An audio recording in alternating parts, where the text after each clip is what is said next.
Ray was born in Russia. He dreamed of building the perfect roller coaster at the Grand Canyon in Arizona.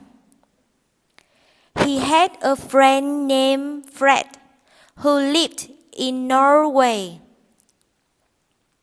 Fred's profession was designing railroad tracks, and his career involved traveling around the world.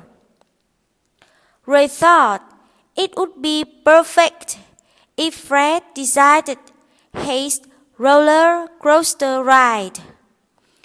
Fred was creative, brilliant, and worked well with railroad tracks. He would be the perfect engineer for the project.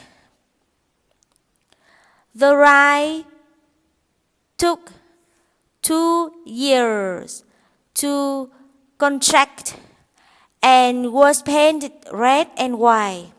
Everyone really wanted to ride the brand new roller coaster.